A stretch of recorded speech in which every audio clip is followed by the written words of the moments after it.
A billionaire CEO slaps black waitress in front of investors, unaware there was someone recording everything. The slap echoed through the private dining room like a gunshot. 23 investors went silent. Crystal glasses stopped midair. Even the soft jazz from the speakers seemed to fade into nothing. Nancy Johnson's face turned slowly from the impact, a thin line of blood appearing at the corner of her lip. She didn't cry. She didn't even flinch. She just stood there, holding the wine bottle in her trembling hand, and looked at the man who had just struck her as if she were memorizing every detail of his face. Marcus Miller straightened his cufflinks, his eyes cold and empty. He was a billionaire. She was nobody. And in that moment, everyone in the room understood the unspoken rule. Power protects power. Always. But what none of them knew, what Marcus Miller himself couldn't have possibly known, was that in the corner booth, partially hidden by shadow, a man with very dark eyes had recorded every single second. And that man was not what he appeared to be. He wasn't an investor. He wasn't a business associate. He was something far more dangerous.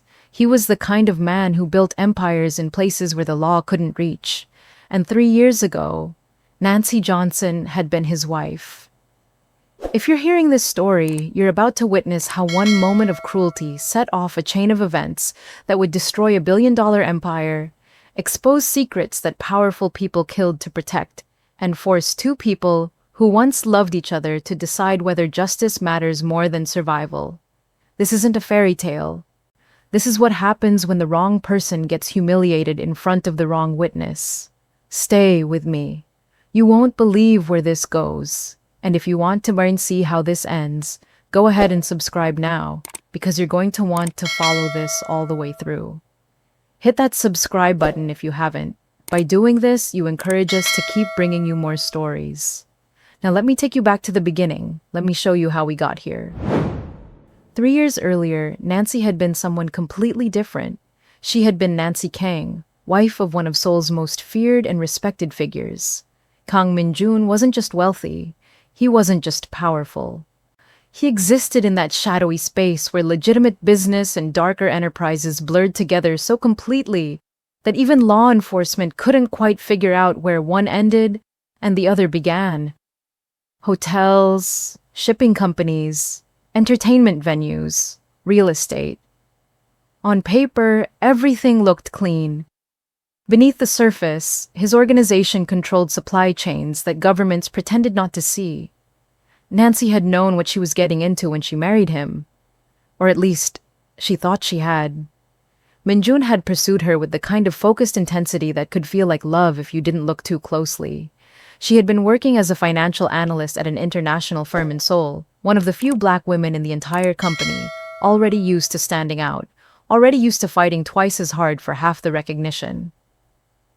Min-jun had walked into her office one day for a consultation on a property acquisition, and something had shifted in the air between them. He had been different with her.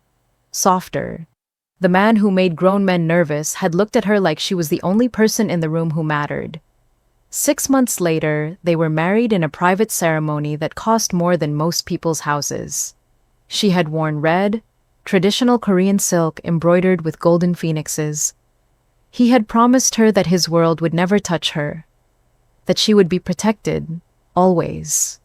For 1 year, that promise had held. Nancy had lived in a penthouse that overlooked the Han River. She had learned Korean, learned to navigate the complex social expectations of being married to someone like Min-jun, learned which questions not to ask and which rooms in their home she was never supposed to enter. She had convinced herself it was love.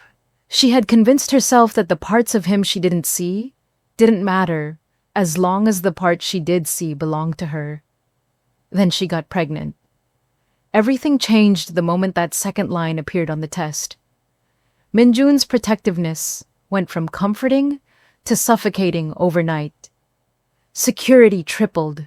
She couldn't go anywhere without guards. Her phone was monitored. Her friends were vetted. When she complained, he told her it was temporary, just until the baby was born, just until things settled down with a rival organization that had been making moves into his territory. He promised it would get better. It got worse. 4 months into her pregnancy, Nancy had been coming home from a prenatal appointment. Her security detail had been with her, 3 men who barely spoke, just watched everything with the kind of alertness that made her feel like a prisoner instead of a person being protected. They had stopped at a red light 2 blocks from the penthouse.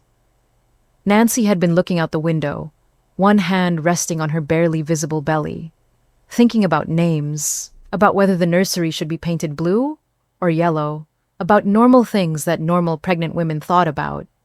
She hadn't seen the car approaching from the side street, hadn't registered the danger until her lead security guard had suddenly shouted something in Korean, and the driver had slammed the accelerator. Too late. The impact had hit the rear passenger side, right where Nancy had been sitting. The world had become noise, and spinning and breaking glass and pain, so much pain radiating through her abdomen that she couldn't breathe, couldn't think, couldn't do anything except curl around her belly and beg God, or the universe, or anyone who was listening to please, please let her baby be okay. She had woken up in a private hospital room 3 days later. Minjun had been sitting beside her bed, and the look on his face had told her everything before he even opened his mouth. The baby was gone. The crash had caused a placental abruption. The doctors had done everything they could. She was lucky to be alive. Lucky. Nancy had stared at him, at this man she had married, this man whose world had literally killed their child, and something inside her had simply turned off. Not broken, just switched off like a light being extinguished. Minjun had tried to hold her. She had pulled away. He had tried to talk to her about grief, about healing, about trying again when she was ready. She had looked at him like he was a stranger. Because he was. The man she thought she loved didn't exist. He was a beautiful story she had told herself, and their baby had paid the price for her willful blindness. It had taken her 6 weeks to plan her escape. 6 weeks of pretending to grieve the way Minjun expected, of being the devastated wife who needed time and space, of slowly, carefully, pulling together resources he didn't know she had. Her father, back in the States, had been a software engineer before he died. He had taught her things, how to hide digital tracks, how to move money in ways that didn't leave obvious trails, how to disappear if she ever needed to. She had needed to. One night, while Minjun had been dealing with whatever crisis required his attention, while her guards had been stationed outside her door like always, Nancy had walked out of her own life. She had left everything. The jewelry, the clothes, the bank accounts tied to his name. She had taken only what fit in a single backpack, cash she had been slowly pulling from her personal account, a laptop, a burner phone, and a USB drive containing every piece of financial information she had managed to copy from Minjun's home office before he had started locking it. She hadn't taken it to use against him. She had taken it as insurance, in case he came looking for her. Proof that she knew enough to destroy him if he didn't let her go. She had expected him to find her within days, within hours, even. Minjun had resources that most people couldn't imagine, but days had turned into weeks, and weeks had turned into months, and somehow, impossibly, Nancy had stayed disappeared. She had landed in Los Angeles with $3,000 and no plan except survival. She had stayed in hostels, then cheap motels, working cash jobs under fake names, cleaning houses, waiting tables, anything that didn't require paperwork she couldn't provide. She had cut her hair, changed the way she dressed, lost weight from stress and irregular meals. She had become invisible, and there was something almost peaceful about it after years of being watched. After 6 months, she had risked using her real identity to get legitimate work. She had told herself Minjun wasn't looking anymore, that he had moved on, or decided she wasn't worth the trouble, or maybe even that he respected her choice to leave. She had gotten a job at a tech startup, working in operations. It hadn't been much, but it had been honest work, and that had mattered. That startup had lasted 8 months before it went bankrupt. The CEO had come to work one morning and announced they were closing immediately. No severance, no warning, just done. Nancy had asked questions, and the answers hadn't made sense. They had been profitable, growing even. But somehow, their largest client had pulled their contract overnight. Their investors had withdrawn funding simultaneously, and their intellectual property had been mysteriously tied up in patent disputes they couldn't afford to fight. Nancy had started digging because that's what her father had taught her to do when things didn't add up. Follow the money. Follow the connections. She had found them eventually. A network of shell companies, strategic lawsuits, coordinated client poaching. And at the center of it all, like a spider in a web he'd spent years building, was Marcus Miller. She had never heard of him before, but once she started looking, she found him everywhere. Miller Technologies, his company, had a pattern. Identify promising startups, offer to acquire them.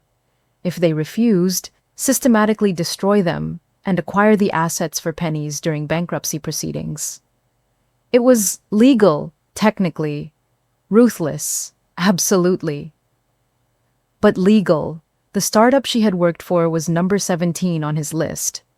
She had kept digging, had found number 1, her father's company. Raymond Johnson had been a brilliant engineer who had never quite figured out the business side of things. He had developed artificial intelligence algorithms 10 years before they had become mainstream, had built a small but innovative company, had been approached by a young, hungry entrepreneur named Marcus Miller who had wanted to buy him out. Her father had refused, had believed in doing things the right way, in building something that mattered more than something that made money. Within a year, Raymond Johnson's company had been buried in patent litigation. His clients had mysteriously left. His investors had pulled out. He had lost everything. The stress had triggered a massive heart attack. He had died believing he was a failure, never knowing that his failure had been engineered by someone who wanted his life's work and didn't care what it cost to take it. Nancy had been 19 years old and away at college when her father had died. She had come home to an empty house, boxes of legal documents she hadn't understood, and a mother who had looked at her with hollow eyes and said they had nothing left. Her mother had passed away 2 years later. The doctors had called it cancer. Nancy had known it was grief. So when she had found Marcus Miller's name connected to the destruction of her father's company, something had clicked into place. All that anger she had been carrying, all that loss, all that grief, it had suddenly had a target, and Nancy had learned something about herself in that moment. She had learned that she was her father's daughter in more ways than one. She was patient. She was thorough, and she didn't give up. She had spent 2 years building a case, getting jobs at companies Miller frequented, documenting his patterns, recording conversations, collecting evidence of labor law violations, of stolen intellectual property, of systematic fraud hidden behind layers of legal complexity. She had learned everything she could about corporate law, about what prosecutors needed to make charges stick against someone with Miller's resources. And when she had learned that Miller Technologies was courting investors for a massive IPO, when she had discovered he would be hosting a dinner at Canlis, one of Seattle's most exclusive restaurants, she had done something that would have made her father proud and her former husband deeply concerned. She had gotten herself hired as a waitress for that specific event. The Canlis restaurant perched on the hillside overlooking Lake Union like a jewel box made of glass and wood. It was the kind of place where reservations were made 6 months in advance, where tech billionaires proposed to supermodels, where deals worth hundreds of millions of dollars were closed over $30 cocktails and Japanese A5 Wagyu. Nancy had applied for a position 3 months before Marcus Miller's investor dinner, had worked her way from the bottom of the catering staff hierarchy to being trusted with high-profile private events. She had been patient. That was the key. Patience and invisibility. She had learned that people like Marcus Miller didn't see service workers as people. They saw them as furniture that occasionally moved and brought things. It made them careless. It made them say things they shouldn't say in front of people they believed didn't matter. The night of the dinner, Nancy had arrived 2 hours early. She had checked her appearance in the bathroom mirror, making sure everything was perfect. Hair pulled back in a sleek bun, minimal makeup, the crisp white shirt and black slacks of the canvas uniform. She had looked professional, forgettable, exactly like every other server who would be working that night. Except for the small recording device tucked into the inner pocket of her vest, no larger than a tube of lipstick, running on a battery that would last 6 hours. She had spent weeks researching the investors who would be attending, 23 of them, representing venture capital firms, private equity groups, and sovereign wealth funds from 4 different countries. They were coming to hear Marcus Miller's pitch for why Miller Technologies deserved a $12 billion valuation, why his artificial intelligence platform was going to revolutionize enterprise software, why getting in on the ground floor of this IPO was the opportunity of the decade. What they didn't know, what Nancy had spent months documenting, was that Miller's AI platform was built largely on stolen code. Algorithms taken from the 17 companies he had systematically destroyed. Her father's work was in there. Lines of code Raymond Johnson had written 15 years ago, now repackaged and claimed as Miller innovation. But Nancy knew she couldn't just show up with evidence and expect justice. The system protected people like Marcus Miller. He had lawyers who cost more per hour than most people made in a month. He had relationships with politicians, with judges, with the kind of people who made problems disappear. She needed something that couldn't be made to disappear. She needed him to reveal himself so completely, so publicly, that even his money couldn't make people look away. So, she had planned to make him angry, to trigger the temper that she had heard about from former employees, the rage that came out when things didn't go exactly as Marcus Miller expected. She had planned to be professional right up until the moment she wasn't, to make a small mistake at exactly the right time, in exactly the right way, to see if he would crack. What she hadn't planned on was Kang Min-jun being in the room. Nancy had seen him the moment she walked into the private dining area with the first round of appetizers. He had been sitting in the corner booth, partially obscured by shadow, but she would have recognized his silhouette anywhere. The way he held himself, perfectly still, but somehow coiled, like energy compressed into human form. For just a second, her hands had shaken hard enough that the plates rattled. She had forced herself to breathe, to keep moving, to set down the appetizers at the main table, and retreat to the kitchen without looking directly at him. It had been 3 years. 3 years of silence, of wondering if he had looked for her, of half expecting him to appear every time she turned a corner. And now, here he was, 20 feet away, in the one place she had needed him not to be. She had gripped the edge of the kitchen counter, her mind racing. This changed everything. If Min-jun was here, it wasn't a coincidence. He didn't do coincidences. Which meant he knew about Miller, which meant he was here for a reason that had nothing to do with her, or everything to do with her, and she couldn't tell which possibility terrified her more. The head server had called her name. They needed wine service at the main table. Nancy had straightened her vest, picked up the bottle of Chateau Margaux that cost more than a month of her rent, and walked back into the dining room with her heart pounding so hard she could feel it in her throat. Marcus Miller had been mid-pitch when she approached. He was exactly what she had expected from 2 years of research. Tall, silver-haired, handsome in that polished way that came from expensive personal trainers and even more expensive skincare. He wore his confidence like armor, speaking about market disruption and revenue projections with the kind of certainty that made people believe him, even when the numbers didn't quite add up. Nancy had moved around the table, filling glasses with practiced efficiency. She had been invisible, just like she needed to be. Until she reached the investor seated to Miller's right, a woman from a Singapore wealth fund, and Nancy had let her hand slip. Not much, just enough. The wine had splashed, missing the woman's sleeve by inches but catching the white tablecloth and sending a few drops toward the financial projections that were spread out on the table. Nancy had gasped, had immediately started apologizing, reaching for a napkin, playing the clumsy server perfectly. The investor had waved her off, saying it was fine, no harm done, the The tablecloth could be changed. But Marcus Miller had stopped talking mid-sentence. He had turned to look at Nancy, and something in his eyes had gone very cold. She had seen it before, in her research. Former employees who had sued for wrongful termination all told similar stories.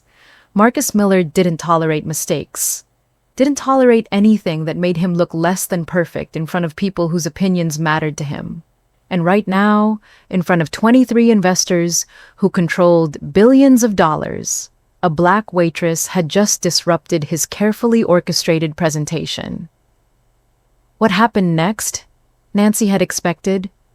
What she hadn't expected was how it would feel.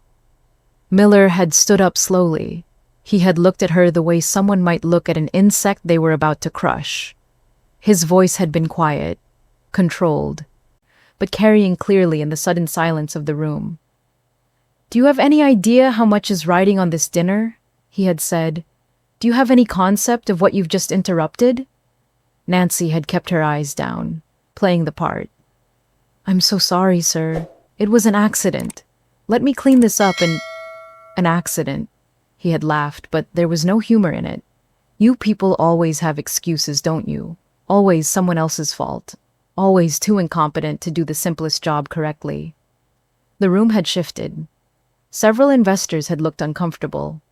One had cleared his throat, but no one had said anything. That was how power worked. People who could have spoken up chose silence because speaking up had costs they weren't willing to pay. Nancy had felt heat rising in her chest, but she had kept her voice level. "Sir, I apologize. If you'll just let me—" "I don't want your apologies," Miller had said. "I want you out of this room. In fact, I want you out of this restaurant. You're fired. Security will escort you out." That was when Nancy had made her mistake. She had looked up, had met his eyes, had let him see, just for a second, that she wasn't afraid of him, that she knew exactly who he was and exactly what he had done. And in that moment, Marcus Miller had seen something that enraged him beyond reason. He had seen someone who didn't fear him. The slap had come so fast that Nancy hadn't had time to react. His palm had connected with her cheek with enough force to snap her head to the side, enough force to split her lip, enough force to send a clear message to everyone in that room about what happened to people who disrespected Marcus Miller. The wine bottle had slipped from Nancy's hand, shattering on the hardwood floor. The sound had been obscenely loud in the silence. She had stood there, tasting blood, feeling the burn spreading across her face, and for just a moment, everything had gone very quiet inside her head. This was it. This was the moment she had needed. Him, showing his true face in front of witnesses who mattered. She had evidence now. She had people who had seen. She had— Movement from the corner booth had caught her eye. Minjun had stood up. His face was completely blank, which Nancy knew from experience meant he was furious beyond words. He had taken one step forward, and Nancy had done something she couldn't quite explain. She had shaken her head at him, just slightly, a clear message. Not yet. Minjun had stopped, had looked at her with an expression she couldn't read. Then he had sat back down, but his phone had been in his hand, and Nancy had known without seeing that he had recorded every second of what had just happened. The head of security had appeared. Two large men in dark suits who had taken Nancy by the arms with professional efficiency. She hadn't resisted, had let them escort her out through the kitchen, past the other servers who had watched with wide eyes out the back entrance into the alley where the delivery trucks came. They had let go of her arms once they were outside. One of them had actually looked apologetic. "I'm sorry," he had said quietly. "That was messed up, but I've got kids to feed, you know?" Nancy had nodded. She understood. That was the thing people like Marcus Miller counted on, that everyone had something to lose. And losing was scarier than watching someone else get hurt. The security guards had gone back inside. Nancy had been alone in the alley, her cheek throbbing, her lips still bleeding, her hands shaking now that the adrenaline was wearing off. She had pulled out her phone from her pocket, checking that the recording device was still running. It was. She had everything. The build-up, the slap, the aftermath. It wasn't enough to put him in prison, but it was enough to destroy his reputation, to tank his IPO, to make him radioactive in the business community that worshipped success and couldn't tolerate public scandal. She had allowed herself one moment of satisfaction, one brief second of knowing that she had done it, that Raymond Johnson's daughter had finally gotten close enough to Marcus Miller to see him bleed. Then a voice behind her had said, in Korean, "Hello, Nancy." She had frozen, had closed her eyes for just a second, gathering herself, before turning around. Minjun had been standing at the mouth of the alley, backlit by the street lamp, his hands in his pockets. He looked exactly the same. No, that wasn't true. He looked older, tired. There were lines around his eyes that hadn't been there 3 years ago, silver threading through his dark hair at the temples. But his eyes were the same, dark and intelligent and seeing far too much. "You need to leave," Nancy had said in English. She wasn't going to speak Korean to him, wasn't going to give him that piece of shared intimacy. "I don't know why you're here, but this has nothing to do with you, doesn't it?"